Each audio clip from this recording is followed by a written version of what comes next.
Inumpirma nga ng Philippine Coast Guard na binuntutan ng isang barko ng China Coast Guard ang pangunahing barko ng atin ito Coalition habang naglalayag para sa ika-4 na civilian mission sa West Philippine Sea ngayong araw.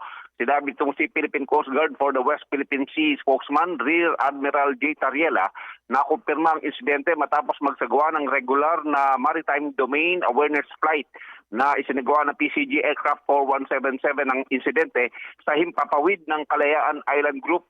Habang nasa biyahe, minonitor sa sasakyang panghimpapawid ng PCG ang barko ng China Coast Guard Vessel 3103 na nasa distansya humigit kumulang 3 nautical miles mula sa MV Kapitan Felix Oka.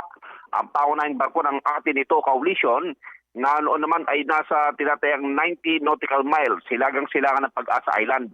Anya agad nagpadala ng radio challenge ang sasakyang panghimpapawid ng PCG sa China Coast Guard Vessel 3103 at binigyan diin na wala itong legal na jurisdiction para magsagawa ng maritime law enforcement activities sa loob ng Exclusive Economic Zone o EEZ ng Pilipinas. Nauna lang iniulat ng atin ito Coalition na inaasahan ang pagdating sa Pag-asa Island nitong MV Kapitan Felix Oka sa kaya mga civilian volunteers at media practitioner ngayong hapon para sa kanyang ika-4 na misyon na tinaguriang Balik Pag-asa upang magbigay ng tulong sa mga mamamayan ng Natura Isla.